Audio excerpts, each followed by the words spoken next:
This video is brought to you by HubSpot.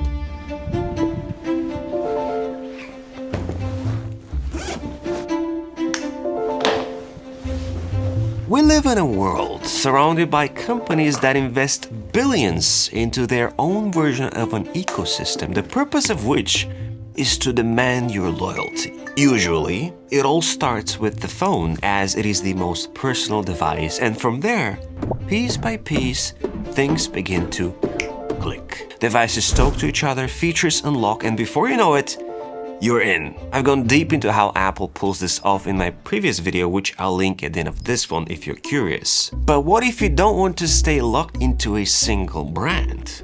Can you still have a smooth, productive experience while jumping between different ecosystems? The answer is yes, but the real question is, can you live an ecosystem-independent life without giving up the good stuff, the seamless sync, the file sharing, the memories? As someone who's been deep into Apple's ecosystem for over a decade, making this kind of transition wasn't quick. It took a while to fully settle into a platform-independent setup and really fine-tune it, but now that I have, I want to share how it all came together because living outside of a single ecosystem might sound like a hassle at first, but in practice, it's surprisingly liberating. When a new phone comes out, I can just switch, no matter if it's an iPhone or an Android. And stepping away from that familiar ecosystem bubble is not just doable, it can actually be fun and in many cases even more financially reasonable. By the way, if you end up enjoying this video, subscribe, because why not? So, allow me to start with the basics: email and calendars. My primary email is Gmail because honestly it's the apex. It's the default currency of the Android world, but it also plays nicely with everyone else. Beyond just email, it carries my contacts and calendar, which makes it an easy backbone for an independent setup. On top of that, I use a service called Hey. It gives me an additional inbox that helps me filter out the noise and deal only with the stuff that matters. So you can think of it as a front door for everything that tries to get my attention. Hey works across all platforms, it's lightweight, browser-based, and refreshingly minimal. On the iPhone side of things, I always make sure iCloud contacts and calendar sync are turned off. Instead, I use my Gmail account for contacts and calendars, which means when I add a new contact or event on my iPhone, it instantly shows up on my Android and vice versa. As I mentioned in my previous Apple ecosystem episode,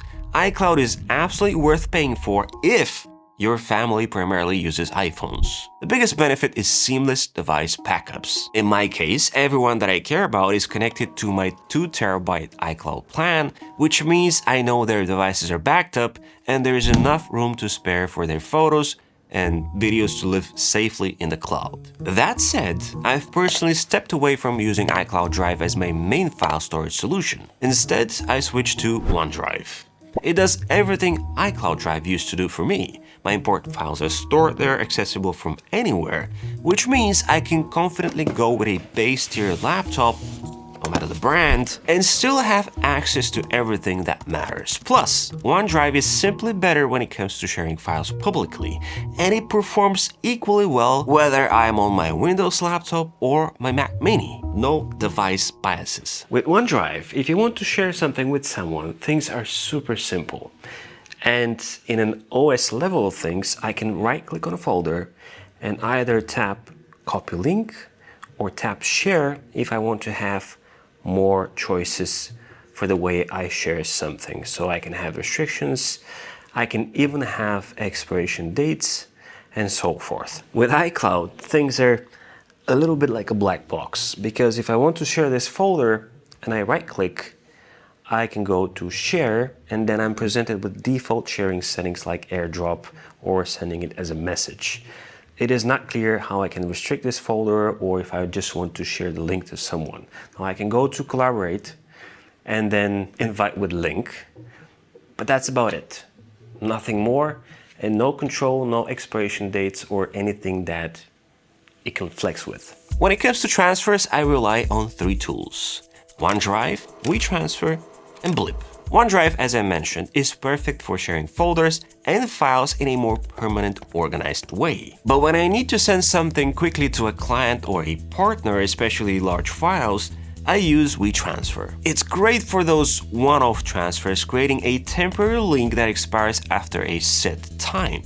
That means I don't have to worry about managing access or clearing up shared folders and accesses later. It's also perfect when I don't have the other person's email. On a more personal day-to-day level, Blip is my go-to AirDrop alternative. Whether I'm sharing files between my devices or getting a quick video drop from a colleague, it's fast, lightweight, and it just works, no matter what platform I'm on. If you want to see it in action, by the way, you can check out my ultimate S25 Ultra home screen setup video in the description below. Now, living between ecosystems also means dealing with AI assistants these days. And in my case, I use ChatGPT, and for that reason, on the iPhone, I've set up the action button to trigger a voice shortcut to ChatGPT, and I've used modes and routines to do the same on the Samsung device that I'm currently using. And of course, ChatGPT works across Windows and the Mac as well. So now I have quick and easy access to both of these platforms. Now, when it comes to photos, things get a bit messy and time-consuming. I used iCloud Photos for years, but the moment I wanted to access my library from devices outside Apple's ecosystem, it became a problem. So, I had to make a change. The smoothest transition I found is something Apple doesn't exactly advertise. You can request a full transfer of your iCloud Photos library to Google Photos. It's a legit process, but it does require an equally large Google One account to hold everything. Once initiated, the transfer can take several days or even weeks, depending on the size of your library, but it works surprisingly well, in fact. Now, you will lose things like albums and favorites, which don't carry over, but the core library remains intact, and more importantly, the photo and video quality doesn't take a hit. For me, the trade-off was worth the flexibility. And speaking of flexibility, whether I'm on my Mac or my PC, I recently added something to my setup that's been unexpectedly impressive. This is the OpSpot Me 2, and yes, it really is that compact. Now, don't let the size of this super minimalistic and stylish webcam fool you, as the 4K quality and lightning autofocus speed of this little camera is absolutely superb.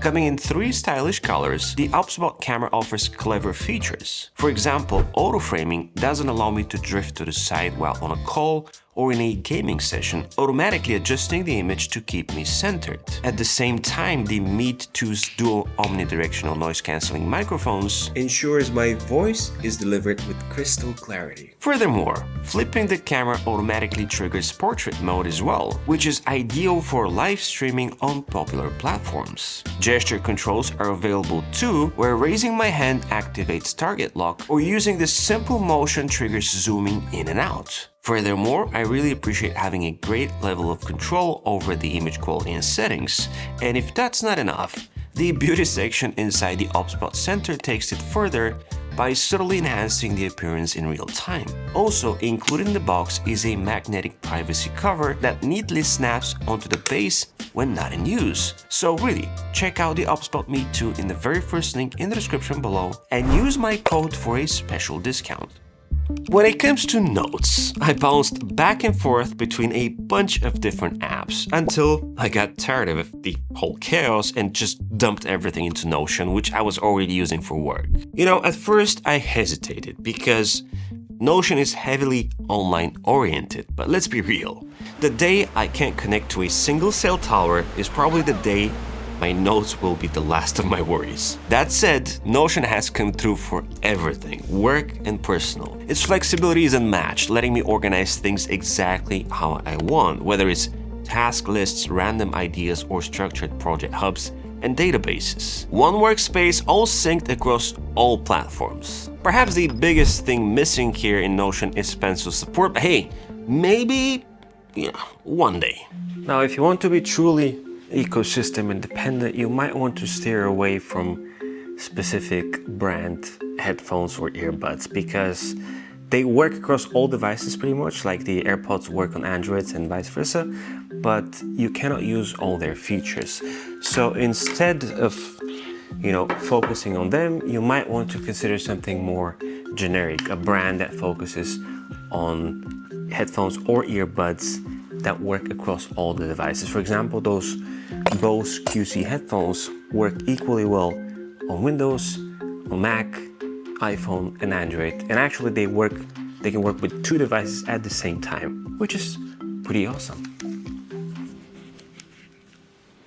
Using Notion, by the way, has for the most part eliminated the need to think about documents in the traditional sense. I write everything directly within the platform, and with the ability to share pages publicly or privately, it covers most of my daily needs. The only exceptions are agreements and other legal documents. Those still require proper formatting, which is where the Microsoft account comes in. Since I'm already paying for OneDrive, I have access to the full Office suite, the undeniable kings of Word files and spreadsheets. I also embed some of those documents in Notion as well, mainly for archiving purposes and AI or contextual search.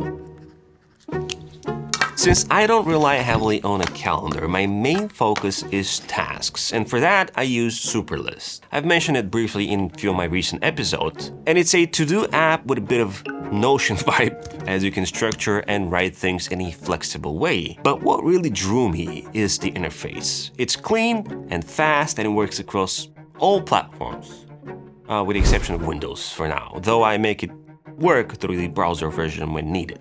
Now, the cool thing about Chrome is this little button right here for cases where you don't have a native app. So if I open Superlist via the web browser, I can tap this icon and basically install it and simulate a native app. It even shows up in the taskbar, which is awesome. Superlist is genuinely fun to use. It's packed with smart AI features that help me organize my day with a simple voice command, and it strikes a nice balance between minimal and capable. To juggle between all these platforms with ease, there's one app I consider absolutely essential. That is 1Password. It's a password manager I've been using for what it feels like forever, and it's the backbone of my entire cross-platform setup. It securely stores all my logins and lets me authenticate with biometrics on every device I use, whether it's a phone, tablet, or computer. Honestly, without it, switching between ecosystems would have been a lot more painful. When it comes to messaging, WhatsApp is the MVP. It just works everywhere. As someone who's relied on iMessage for years, I found WhatsApp to be just as useful and honestly a lot more liberating. That said, I still use iMessage occasionally since I carry both an iPhone and an Android device. But over the past few years, I've gradually shifted most of the conversations I care about to WhatsApp, especially because I often use a Windows laptop too. One little thing that drives me crazy with WhatsApp though is when you participate in a group chat, because by default, all media visibility is saved on the iPhone. It becomes a complete mess in my gallery.